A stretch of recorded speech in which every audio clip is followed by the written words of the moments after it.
Every 24 hours, the human population consumes over 1,900,000,000 servings of a single liquid. It is a number so massive it defies conventional logistics. From the neon-lit streets of Tokyo to the remote villages of the Andes, the distinct snap of a pressurized aluminum tab is a universal language.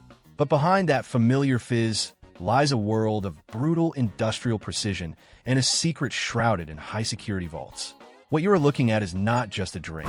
It is the result of the most complex, high-speed manufacturing machine ever built by man. A system where a single second of downtime costs tens of thousands of dollars, and where a microscopic deviation in chemistry can ruin an entire global batch. This is a journey inside the gargantuan steel veins of an empire, where science and mystery collide to feed a planet's thirst. To keep the world supplied with this dark, effervescent elixir, the industry must perform a daily miracle of consistency. Making one bottle of soda is easy. Making 100,000 bottles every single hour, each one tasting exactly like the one produced in a different hemisphere, requires a level of engineering that rivals aerospace technology. In these massive facilities, raw elements are stripped of their identity and rebuilt from the molecular level up. In this documentary, we're going to pull back the curtain on the world's most advanced bottling lines. You are about to see how thousands of gallons of water are neutralized through advanced molecular filtration, how high-pressure gases are forced into submission at near-freezing temperatures, and how a secret syrup, guarded by a security protocol that rivals nuclear launch codes, is transformed into a global phenomenon. Every bubble is calculated. Every bottle is a masterpiece of thermodynamics. By the time we reach the end of the assembly line, you will understand that a simple can of soda is, in fact, one of the most sophisticated pieces of technology in your home. The process begins with the most abundant yet most problematic ingredient, water. In a typical plant, thousands of gallons flow in from local municipal sources, but the engineers do not see this as an ingredient. They see it as a contaminated raw material. Tap water is filled with minerals, salts, and odors that would clash with the secret formula. The first mission of the factory is to destroy the water's character. Imagine a series of stainless steel tanks, standing over 3 stories tall, receiving the inflow. The water is subjected to a process of multi-stage filtration that feels more like a forensic cleanup. First, it passes through massive sand filters. These aren't ordinary sand pits. They are layers of precisely graded silica designed to remove any physical particulates, down to 20 microns in size. But physical cleanliness is just the beginning. The water then enters the activated carbon towers. These towers are packed with porous carbon that has been treated to increase its surface area. A single gram of this material can have a surface area of over 3,000 square meters. It acts like a chemical magnet, pulling out chlorine and organic compounds that could affect the scent or the flavor. However, even this isn't enough for the world's most famous soda. To achieve the liquid ghost state required for the syrup, the water must face the ultimate gatekeeper, reverse osmosis. This is where the engineering gets brutal. High-pressure pumps force the water through semi-permeable membranes. These membranes have pores so small, about 0.0001 microns, that only water molecules can pass through. Everything else, lead, arsenic, fluoride, and even the smallest salts, is left behind. It is here that a micro-fact occurs. If you were to drink this water now, it would taste strange, almost empty. This is because your tongue is biologically tuned to detect the minerals found in natural water. But for the factory, this is the perfect blank canvas. But this purity comes with a risk. Pure water is actually quite aggressive. It wants to absorb minerals from whatever it touches, including the steel pipes. To prevent this, every inch of the piping system is made of high-grade surgical stainless steel, polished to a mirror finish to prevent any bacterial pockets from forming. As the water moves through the pipes at a rate of hundreds of gallons per minute, it passes under ultraviolet lamps. These lights emit a specific frequency of 254 nanometers, which shatters the DNA of any lingering microbes. Every 60 seconds, digital sensors take a snapshot of the water's conductivity. If the mineral count rises by even 5 parts per million, the system triggers an automatic emergency shutoff. Why such obsession? Because even a trace of iron could react with the secret syrup. causing the drink to turn a muddy brown or develop a metallic aftertaste over its 6-month shelf life. Consistency is the religion of this facility. But even after this extreme purification, the water is not ready for the next step. It is too warm. Carbon dioxide dissolves much better in cold liquids than in warm ones. The water must be sent through massive plate heat exchangers, where it is chilled to a precise temperature of 4 degrees Celsius. This cooling process is a masterpiece of efficiency. The heat removed from the incoming water is often recycled to preheat the cleaning solutions used in other parts of the plant. But even as the water reaches its ideal state, a new challenge arises. If the water is kept in a tank for too long, it can begin to absorb oxygen from the air. Oxygen is the enemy of shelf life. It oxidizes the flavor oils. To prevent this, the storage tanks are blanketed with a layer of pure nitrogen gas, ensuring that the water remains as inert as possible before it meets the heart of the operation. Now we enter the most restricted part of the entire plant, the syrup room. While the rest of the factory is a roar of mechanical noise, this area is often quiet, clinical, and smells faintly of spice and citrus. This is where the flavor base, the secret concentrate produced in only a few locations worldwide, arrives in sealed, tamper-evident containers. The logistical dance here is incredible. While the base ingredients like high-fructose corn syrup or cane sugar are delivered in massive 50,000-liter tanker trucks, the secret Part 7 or Merchandise 7X arrives under heavy security. The mixing process is controlled by a central computer system known as a PLC, or Programmable Logic Controller. There are no people with measuring cups here. Instead, high-precision flow meters, which use the Coriolis effect to measure mass rather than volume, ensure that the tolerance for error here is less than 0.05%. If the mixture deviates by even a few milliliters in a 10,000-liter batch, the entire tank is disqualified. To ensure this doesn't happen, the factory uses what is known as Brix measurement. Brix is a scale that measures the sugar content in a liquid by how much it refracts light. As the syrup flows through the pipes, a digital refractometer shoots a beam of light through the liquid. A computer analyzes the angle of the light's bend and calculates the sugar density in real time. If the sugar content is off by even 0.1 degrees Brix, the automated valves adjust the inflow of water or syrup instantly. In 2026, the technology has evolved beyond simple stirring. These mixing vats are equipped with ultrasonic transducers. Instead of mechanical paddles that can break or introduce air, these devices use high-frequency sound waves to vibrate the molecules of the syrup. This ensures that the heavy sugars and the delicate flavor oils are perfectly emulsified into a homogeneous liquid. But there is a hidden danger in this stage: microbial spoilage. Sugar is a magnet for yeast and mold. To combat this, the entire syrup room operates under positive air pressure. This means that whenever a door is opened, air blows out of the room, preventing any dust or spores from entering.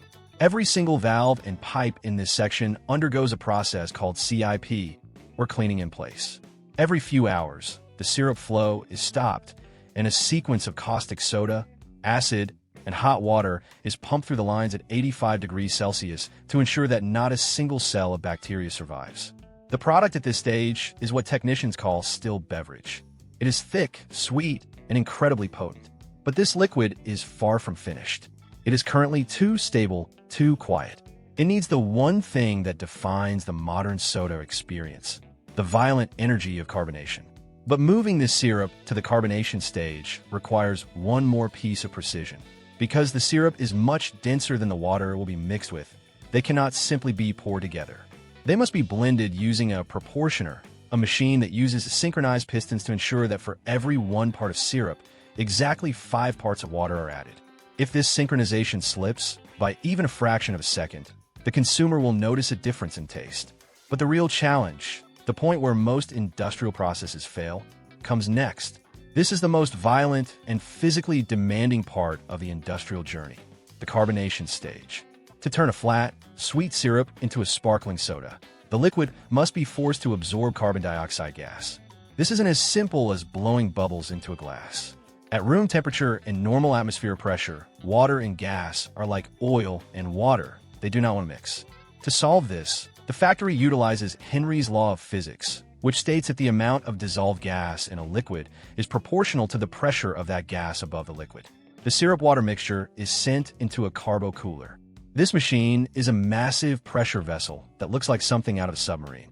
Inside, the liquid is chilled even further, down to nearly 0 degrees Celsius. This is because the colder a liquid is, the more room there is between its molecules to trap gas. Inside the carbo cooler, the liquid is sprayed over a series of thin, corrugated stainless steel plates. This creates a massive surface area, allowing the liquid to become a thin film. While in this state, it is bombarded with carbon dioxide gas at a pressure of over 60 pounds per square inch. This is roughly double the pressure inside a standard car tire. Under this immense force, the gas molecules are literally crushed into the water molecules, forming a weak chemical bond called carbonic acid. This is the point of no return. If the temperature of the liquid rises by even 2 degrees Celsius during this phase, the physics will fail. The water will lose its grip on the gas, and the liquid will begin to foam uncontrollably. In the industry, this is known as fobbing. If a batch begins to fob, it can't be bottled. The foam takes up too much volume, and the bottle wouldn't be full. Even worse, the bite of the soda, that sharp sensation on the back of your throat, would be gone. Engineers measure the result in volumes of gas. For a standard cola, the goal is between 3.8 and 4.2 volumes. This means that if you were to extract the gas from a 2-liter bottle, it would occupy nearly 8 liters of physical space. Maintaining this equilibrium is a nightmare of thermodynamics. Every 10 minutes, a technician must take a sample to the quality control lab. They place the bottle in a shaker that agitates the liquid until the pressure stabilizes. Then they cross-reference the pressure and temperature on a specialized chart. But what happens if the CO2 isn't pure? This is a massive risk. If the carbon dioxide contains even a trace of oxygen or nitrogen, the bubbles will be large, and the soda will feel burpy rather than crisp. The factory uses sensors that detect impurities in the gas down to the parts per billion. If the gas supply is contaminated, the entire carbonation line is purged. And then there is the pressure surge. As the carbonated liquid moves toward the filling machine, it must be kept under constant pressure. If there is a pressure drop in the pipes, the gas will immediately expand, creating a hammer effect that can shatter valves and ruin the product. The liquid is now a pressurized, volatile, and highly energized substance. It is ready for its container, but the container must be prepared to receive it at lightning speed. Now, the sheer scale of 2026 mass production takes over. We move from the quiet, clinical syrup rooms to the thunderous, rhythmic roar of the bottling hall. Here, the speed is so high that the human eye cannot track individual units. We're looking at machines capable of filling and capping over 2,200 units every 60 seconds. That is over 36 bottles every single second. It starts with the containers. Most people don't realize that plastic bottles arrive at the factory as preforms. These look like thick, heavy-duty laboratory test tubes. These preforms are fed into a rotary blow molding machine. Each preform is heated to exactly 110 degrees Celsius using infrared lamps, and then placed into a steel mold shaped like the iconic bottle. A rod stretches the plastic downward, while a blast of high-pressure air at 40 bars of pressure, equivalent to the pressure of 400 meters under the ocean, forces the plastic to take the shape of the mold. In less than 0.5 seconds, a tiny tube becomes a 2-liter bottle. This happens right on the production line to save the massive cost of transporting empty, air-filled bottles. The empty bottles fly along air conveyor belts, held by their necks to prevent friction. They pass through an electronic inspector that uses high-speed cameras, taking 400 frames per second. These cameras check for microscopic cracks in the base or any debris inside the bottle. If a bottle is off by a millimeter, a jet of air blasts it off the line without the line ever slowing down. Then comes the monoblock filler. This is a massive rotating carousel with over 120 filling heads. This machine is a masterpiece of counterpressure filling. Because the soda is carbonated, you cannot simply pour it into the bottle. It would turn into a fountain of foam. Instead, the bottle is pressed against the filling valve, and the air inside the bottle is replaced with CO2 at the same pressure as the liquid. Only when the pressures are equal does the soda flow in by gravity. This ensures a quiet fill with zero foam. As soon as the bottle is full, it moves to the capper. A mechanical arm snaps a cap on and twists it to a precise torque of 2.5 Newton meters. If the torque is too low, the gas will leak over time. If it is too high, the consumer will need a pair of pliers to open it.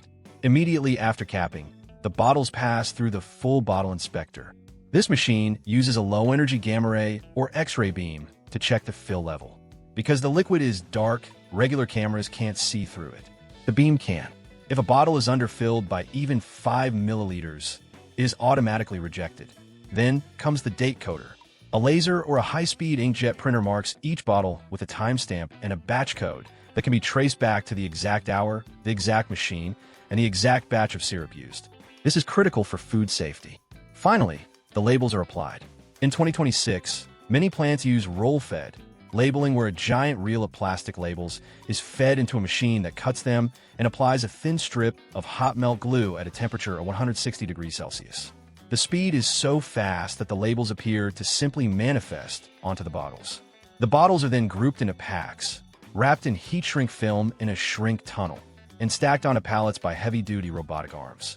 These robots use vacuum grippers to handle thousands of kilograms of product every hour with the delicacy of surgeon.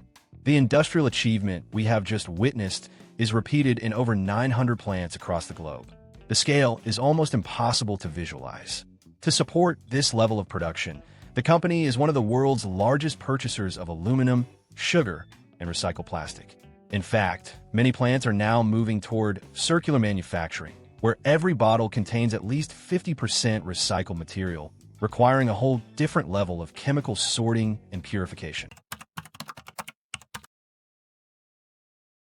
In a single year, the logistics chain moves enough product to fill a pipeline that would reach the moon and back several times. But the true genius of the scale isn't just the volume, it's the localization. These factories are strategically placed to be within a few hundred miles of their consumers. This is why a Coca-Cola factory in Cairo looks identical to one in Atlanta. They are modular masterpieces of engineering designed to be dropped into any environment and produce the exact same result. Next time you hear that distinctive fizz, remember the roar of the monoblock fillers, the invisible light of the ultraviolet filters, and the brutal precision of the carbo coolers. You aren't just drinking a soda. You are experiencing the peak of human mass production.